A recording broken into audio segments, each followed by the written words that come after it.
UFC 300, this event it was supposed to be something a lot bigger than it is, but to be honest, I think it's played out very, very well. And I'm glad I did it after the pre-fight press conference. Why? For those who missed it, Dana White announced, well, actually, I think it was a reporter who brought it up. It's like, oh, or a fighter. They wanted to increase the bonuses, and I believe it was 50K. And because it's UFC 300, Dana says, we're going to up it to 300K. So think about it. Like fights like Gaethje and Holloway. If you were already expecting a war to happen, imagine now that it's 300K. People are going to go all out. Especially Alex Pereira and the main event, Jamahal Hill.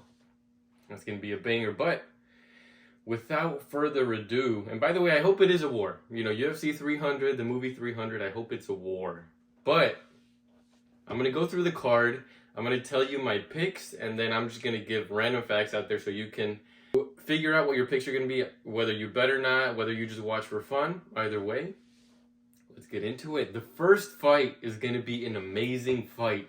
It's going to be action-packed because you have Cody Garbrandt, who has a lot of heart, tons of heart. He goes in there to knock the other guy out. Imagine 300K on the line for a bonus. If you don't think he's going to go in there and try to take Figueiredo's head off, well, then you're in for a treat.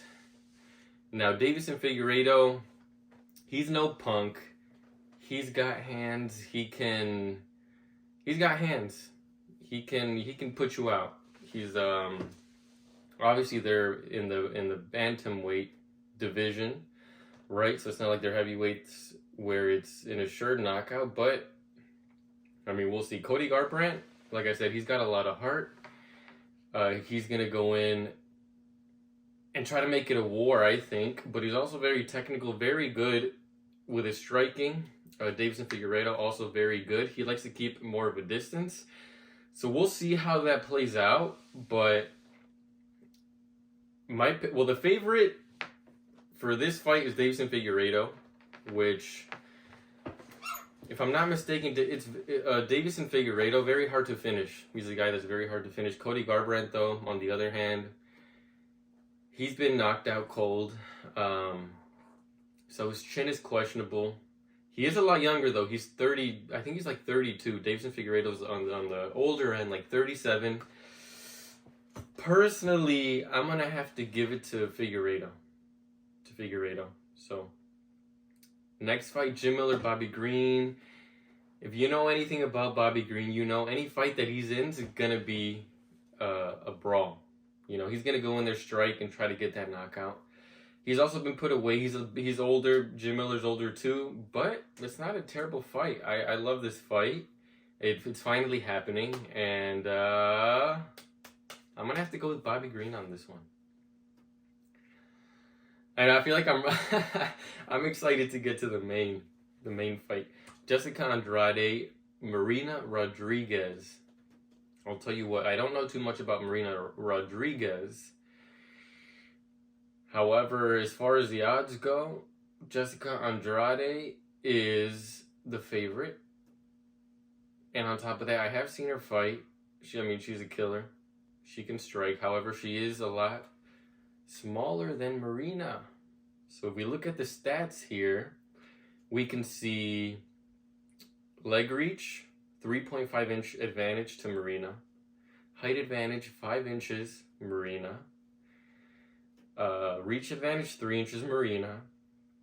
So as far as physical stats, I'd be leaning towards Marina Rodriguez. She is currently number 6, and then Jessica Andrade is number 4 in the rankings for the women's strawweight division. And I mean, it's tough to say. Jessica Andrade, her record is 25-12, right? So she's lost. Her last fight, however, was a win. Marina Rodriguez, last fight was a win. I'm gonna go with the favorite here, Jessica Andrade. Next fight, we got Renato Moicano, Jalen Turner. I like Jalen Turner. He's very technical. You know, he's good at keeping a distance. He can strike. On the ground, I don't know. And obviously Renato, he's a Brazilian. Do you want to get on the ground with him? I don't think you do. But the favorite obviously is Jalen Turner because, again, he's got height advantage, reach advantage. He's got all those advantages.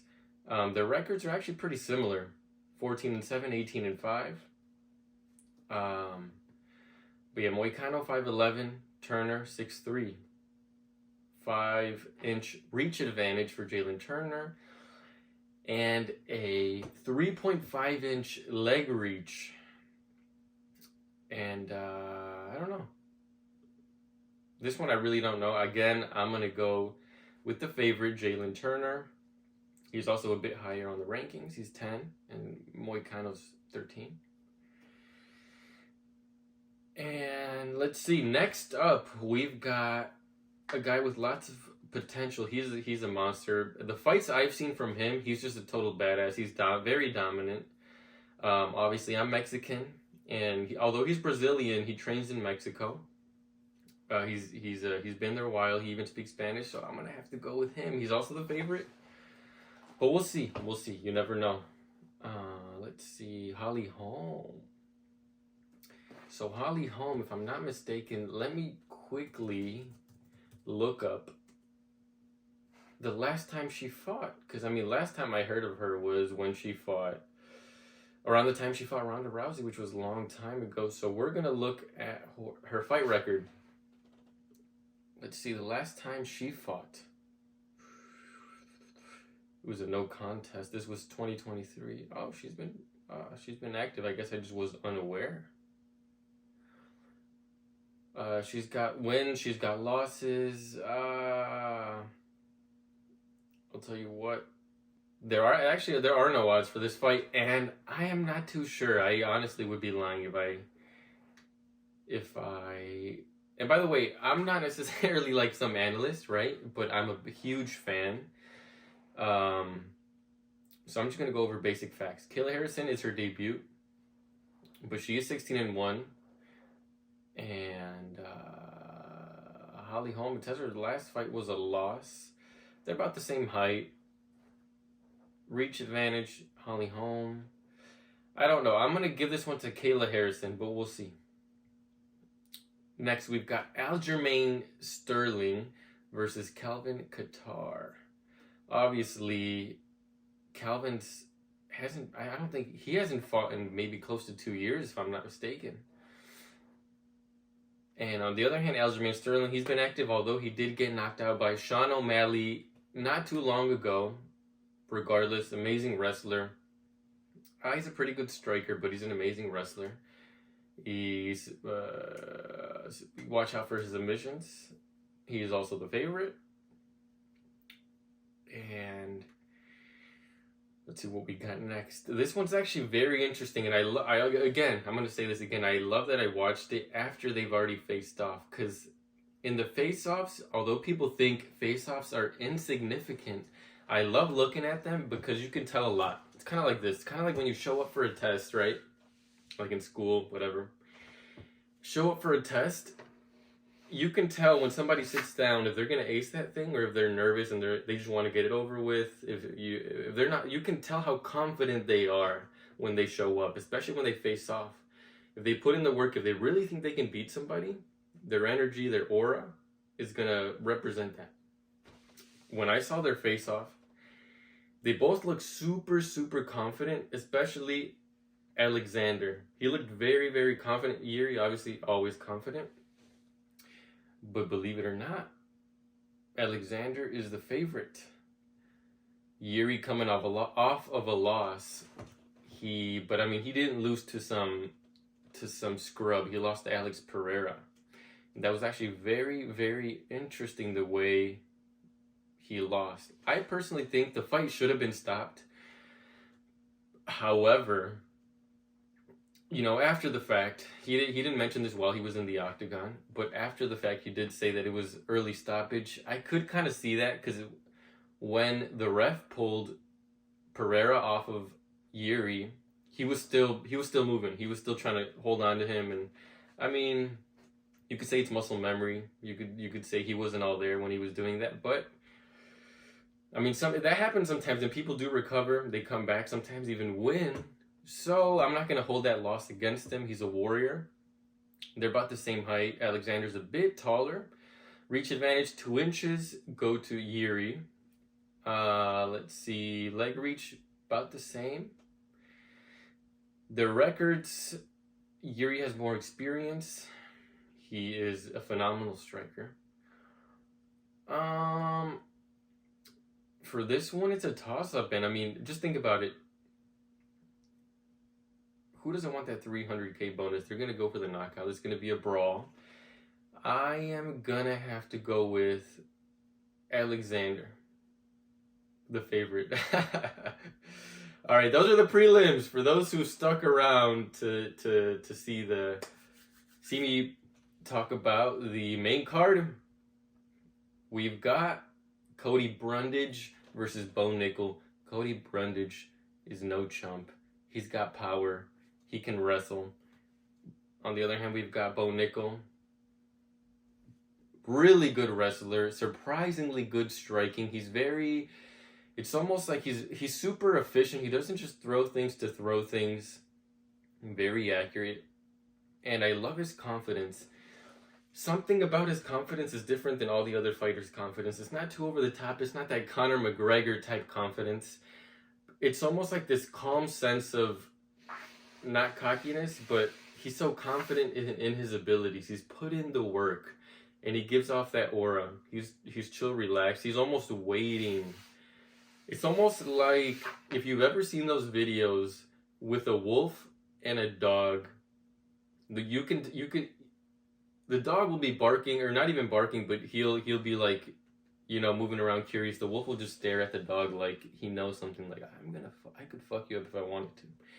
That's what I got when I saw them face off. But anyways, once we look at the stats, we're going to see that obviously Bo Nickel doesn't have a lot of fights. He has 5 fights, but he won all of them.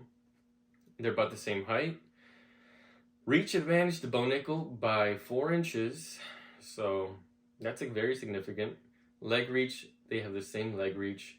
They're honestly both animals, but you can't bet against Bo Nickel. I mean, if you just look at the odds, it's minus 2,100 to Bo Nickel to 1,100 Cody Brundage. So do with that what you will. I really don't see Bo Nickel losing to Cody Brundage, but you never know. So we'll see. This is very, very interesting. Arman Saryukin versus Charles Oliveira. Oliveira is currently number 1 contender. Arman is number 4 contender.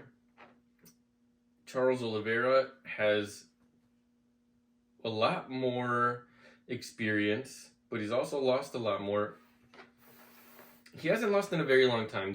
His last loss was to Islam Makhachev, which was pretty quick. I would have liked to see a little bit more. That would give me more information, give you guys more information to digest, to see how this fight's going to play out. Because Islam and Arman, I'd say they're pretty similar, and they've actually fought before.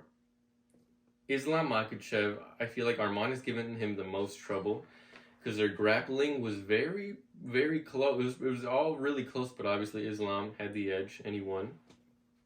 Other than that, this guy's an animal. He's only lost 3 times. If we look at the stats, 5'10" to 5'7". Oliveira's 5'10". He's got like a 1.5 inch reach advantage, Oliveira. And then he's also got a leg reach advantage. When I saw them face off, we're in for a show. The way they were staring each other down, nose to nose. And Charles Oliveira, I haven't seen him this confident ever. It's almost like after his loss to Islam, he just put in the work. Super, super confident. And actually, when he faced off against Islam, you could tell he was nervous. You could see it in Zora. Here he looks very confident. He's got more experience in the biggest fights. So being in the spotlight is nothing new to him. So we'll see. This will be a test for Arman to see if he's worthy to be all the way up there. I personally think he's if not now, sooner rather than later, he's gonna be, you know, fighting for the title. I'm gonna have to go with Charles Oliveira, even though the favorite is Arman. I feel like that's my heart speaking, but I mean, Charles Oliveira's got the jiu-jitsu, he's got amazing striking. Arman, very good striker as well, amazing grappling. He's got great cardio. They both look very hungry. He wasn't backing down either in the stare down. Next fight, we're gonna see. This is what I'm excited about. As people like to say, it's the fans' main event. It's Max Holloway versus Justin Gaethje. Max Holloway's coming up in weight, so, you know, as far as I know, he's not known to have that one punch knockout power. I doubt anyone's knocking Justin Gaethje out. Right, the only person I believe who's put him out TKO was Dustin Poirier, but that's understandable. Max Holloway's more of a volume puncher, but you never know with this weight and his volume of punches. You just don't know. Max Holloway, personally, he's got nothing to prove, in my opinion. He's been doing this for so long, and he's just an animal. But they're fighting for the BMF. They're both bad motherfuckers. So it's just hard to bet against Gaethje, especially the Gaethje that beat Dustin Poirier. He's got that amazing leg kick. Max Holloway, he's got that boxing stance. He loves to strike, so you know they're gonna strike. The calf kick, sorry, I said leg kick. Well, leg kick, calf kick. His kicks are just insane. So can Max Holloway deal with the leg kicks of Justin? And I mean, Max Holloway's also got the cardio. Justin Gaethje has good cardio too, don't get me wrong, but he loves to throw power. So hopefully he has the endurance, you know, to keep up with Max Holloway in the later rounds. I see this finishing early, Justin Gaethje by TKO or KO, and he is also the favorite, minus 170 to Max Holloway's plus 142. And let's see. Let's take a quick look at the stats, at the fighter stats. They're both 5'11". They have just about the same reach. Justin Gaethje has 1 inch in reach advantage. And Max Holloway has 2 inches in leg reach. Although I don't see him throw too many kicks or anything that does significant damage, but they've both got a pretty similar record. I'm gonna give it to Justin Gaethje. He's an animal. He's going in there to fuck shit up. So I got Justin Gaethje. Zhang Weili versus Yan. I'm gonna have to give this to Zhang Weili. She's just hard to bet against her. She's just an animal in there.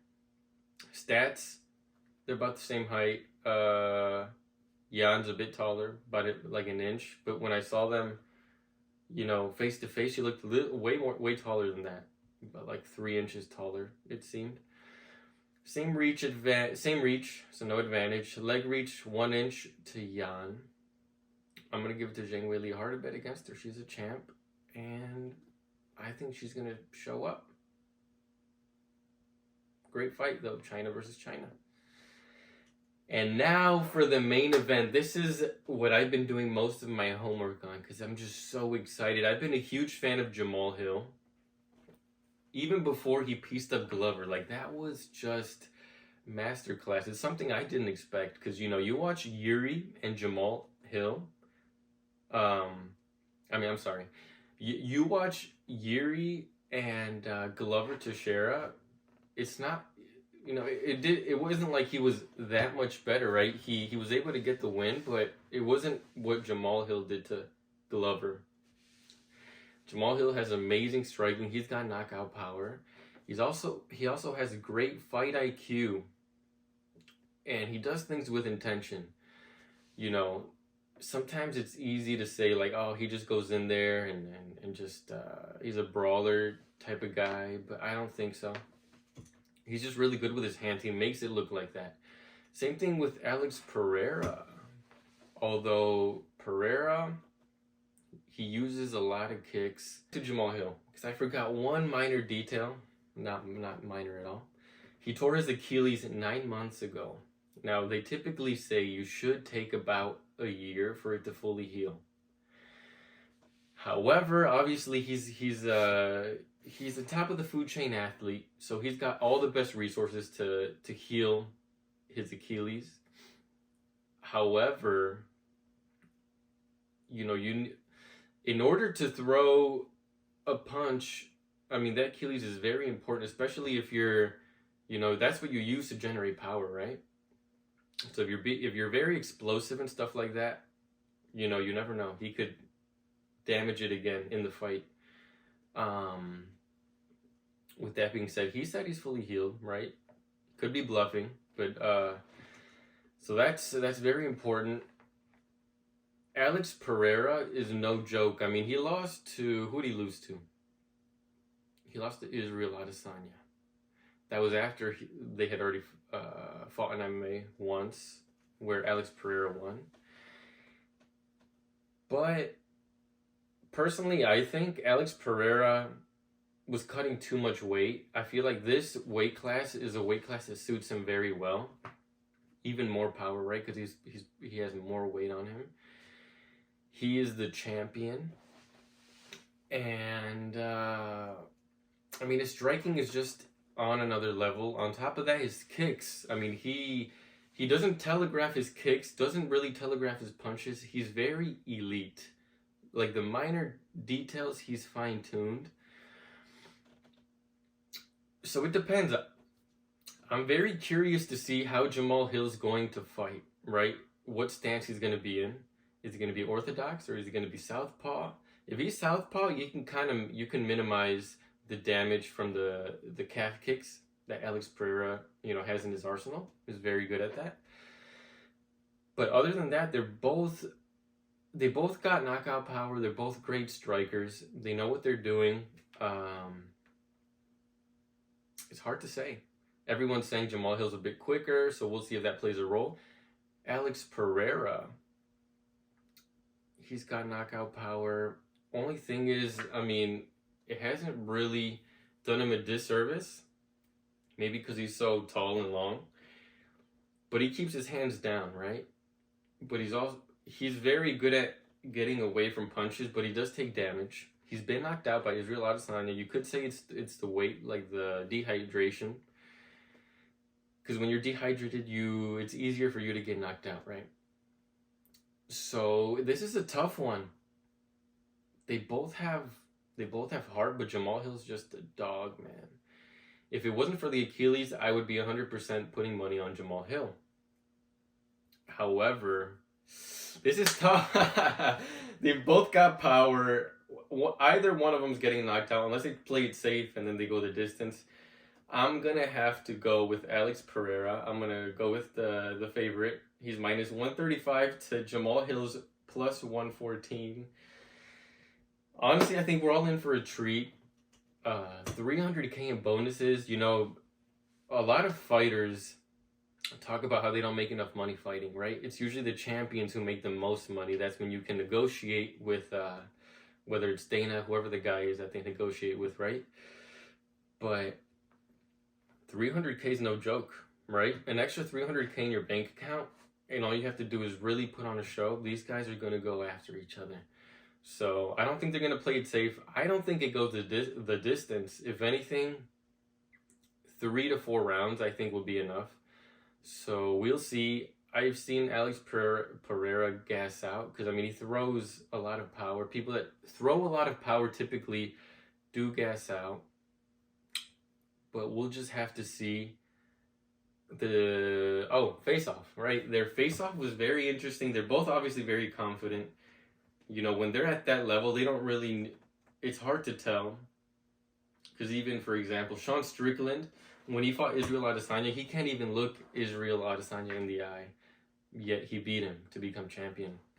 Um, but from what I saw, Jamahal Hill looked very intense, very hungry. I don't think it's out of fear that he was a little over the top, right? Maybe he's just trying to sell the fight. Alex Pereira, on the other hand, you could say I'm overanalyzing, but when he saw the intensity in Jamahal Hill, he almost he didn't look nervous, but he was kind of surprised how confident Jamahal Hill was. But with that being said, I think we're in for a treat, and it's going to be a great fight. Alex Pereira, he does very well against people that know how to strike. You know, he's very cautious. He tries to see, he tries to read them. Well, they both do, right? Most fighters do, but they're very good at it. Jamahal Hill and Alex Pereira, they kind of read and see if, you know, whatever game plan they have, if that's the correct way to move. However, yeah, I mean, Alex Pereira knocked out Sean Strickland, somebody who's, he spars a lot. He's got great striking. You could say it was the height and reach and all that, but